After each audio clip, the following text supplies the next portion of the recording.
If we would calculate all possible combinations of names gematria that do not repeat, we will have 4095 combinations.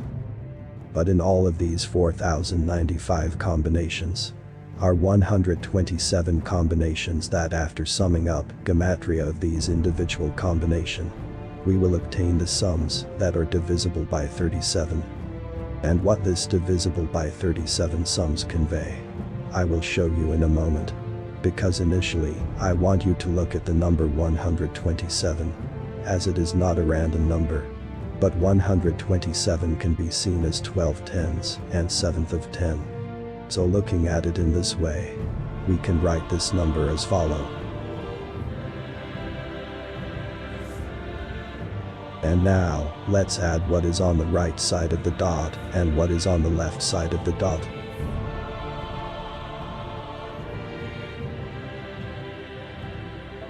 Jesus. Whoever has ears, let them hear.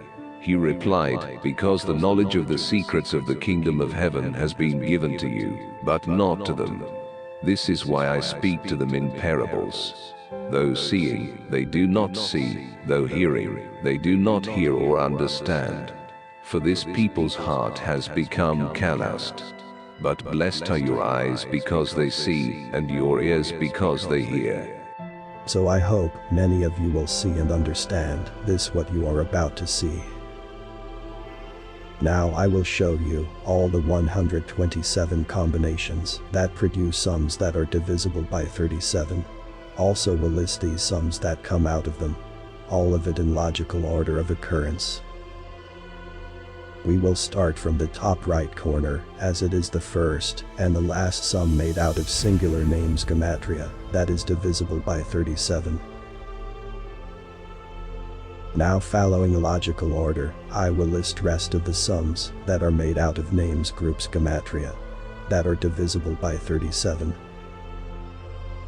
And the logical order is, as the arrows goes, what you will be probably able to notice. And the order of listed sums above is strictly related to occurrence order and difficulty order of finding and breastplate these groups that make up these divisible by 37 sums. Now groups of 3 and 4, and so on, up to 12. Everything in logical order, from right to left. I will show you all 127, so if you wish, you may check.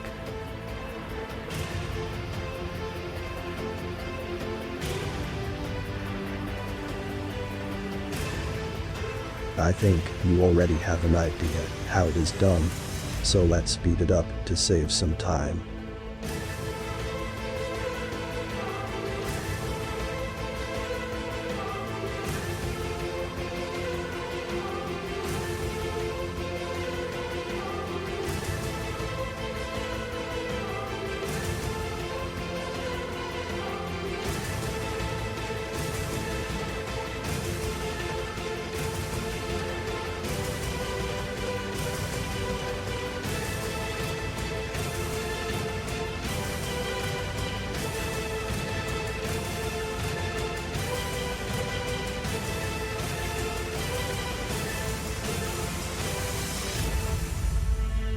Here we have all sums divisible by 37 in logical orders of occurrence.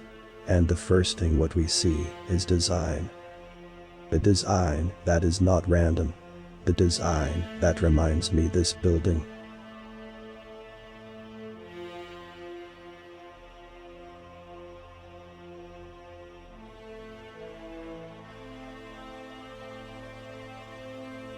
So far, this is the most high building in the world, standing in Dubai, Muslim country, and is built in very interesting way.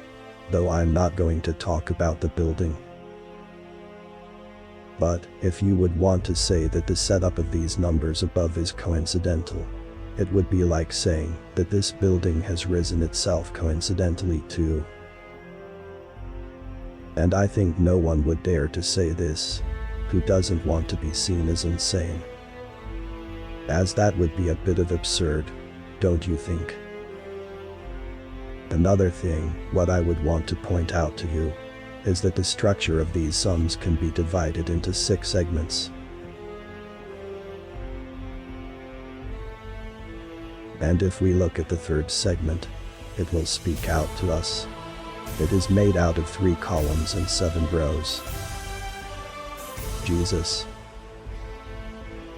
And if we will add up all these sums, we get another hint who stands behind all of this.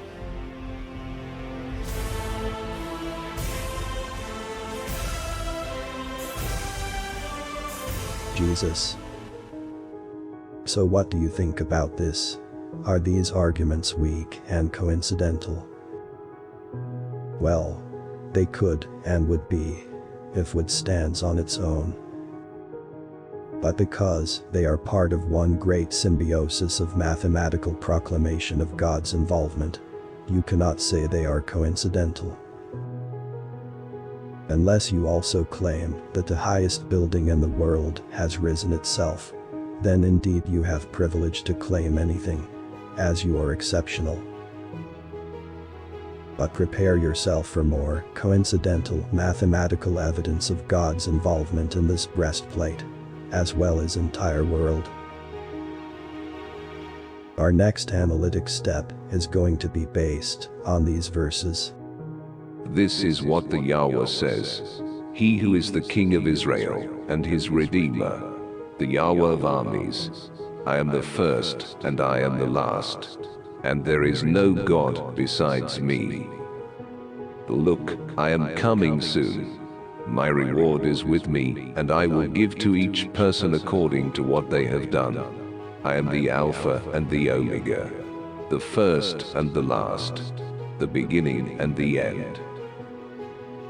So let's highlight the first and the last numbers from the setup. Though we have 3 numbers that are not just the first, but also are the last. This, and this. Firstly, we will add up the first sums, and then the last.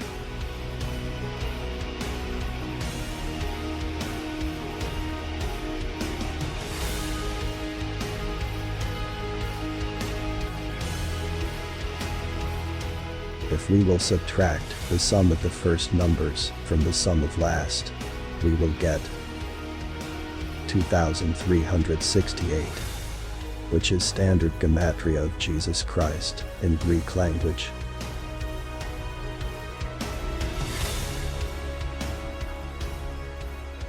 Now, let's look at the 3 sums that are the first and also the last.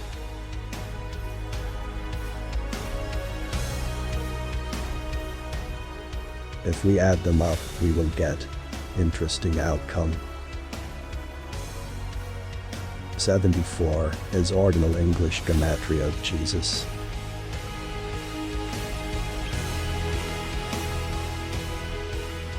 But the square number represents holiness, and why, I will show you in a moment. Now we will add only the first parts of these 3 sums.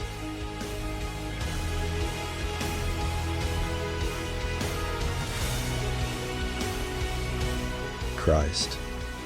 Jesus Christ, always the first and the last. Everything is based on these 2 words.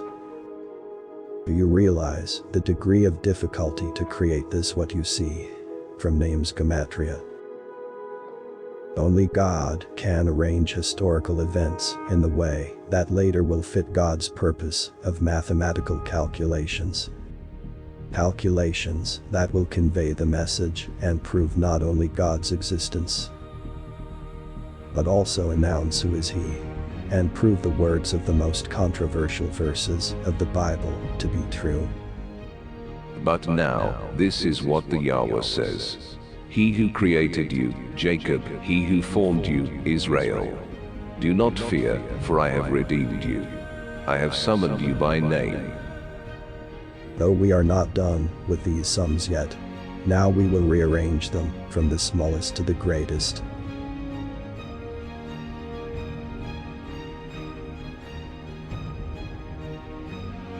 And the first thing that is easy to notice is that the 37 is the first number and also the last.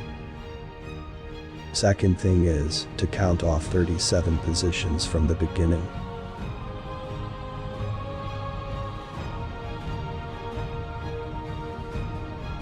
This 37th number doesn't look too special from the surface.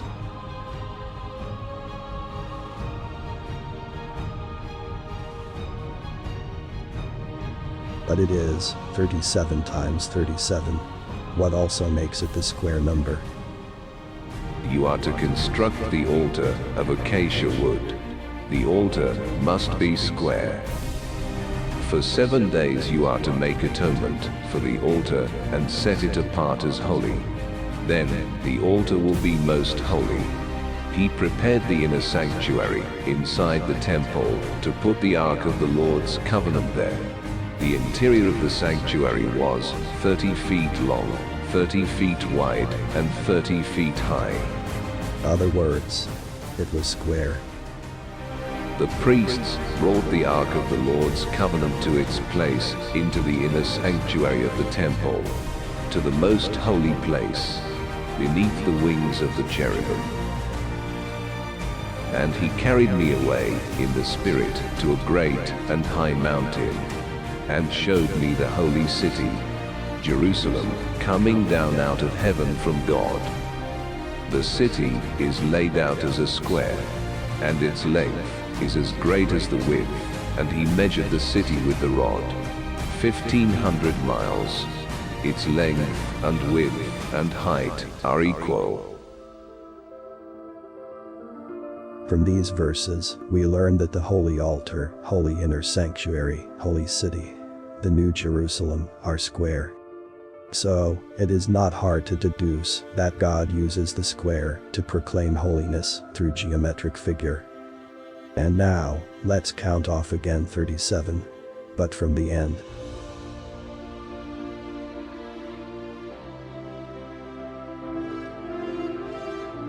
Do you recognize this number? It is Greek Standard Gematria of Jesus Christ.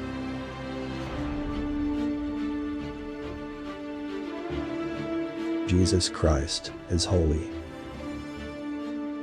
But is that all what God says using math? Well, no, there is more. Counting from the beginning, the number 2368 is in the 91st position. And the first word with the standard gematria of 91 in the Bible is Ha Elohim.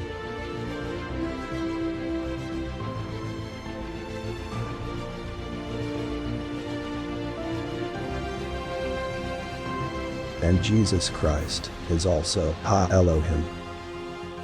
Moreover, the 91 is also the 13th equilateral triangle.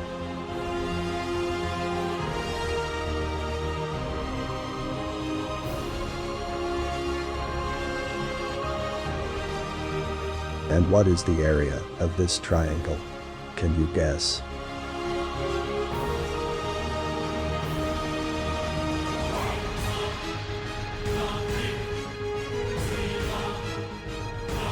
Christ. But now, look at this.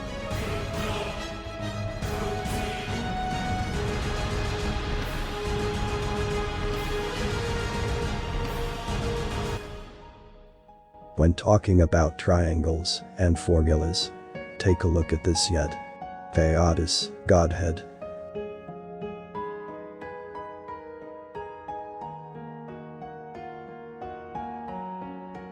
Considering that God is the base of all creation, and He is one God in the form of three persons, the most appropriate geometrical figure to represent such a God is the triangle. And after adding the following arguments to the formula for calculating the area of the triangle. Base, height. The formula for calculating the area of the triangle is base times height times 0.5 equals area. The result will be Jesus. Do you know who created math, geometry, and languages, and what he is showing you here?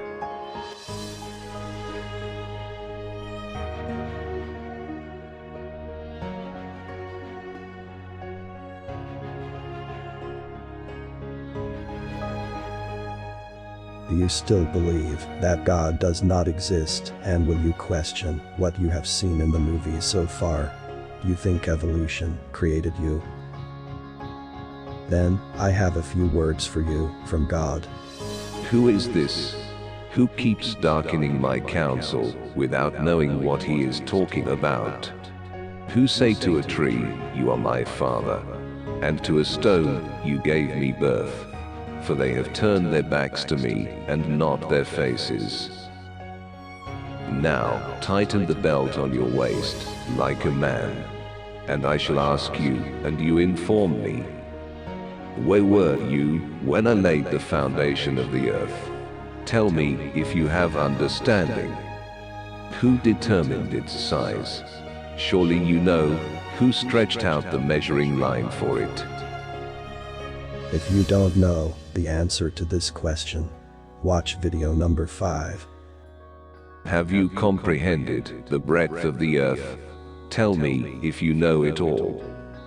It is I who made the earth and created mankind on it. My own hands stretched out the heavens. I marshaled their starry hosts. But from the wicked their light is withheld, and the arm of pride is shattered. Finally, I would like to ask you to share these videos on social media and tell others about them, especially those who do not believe in God or are of faith other than Christianity, so they too may have a chance to find the true God. Don't keep this knowledge to yourself, because it's very unchristian.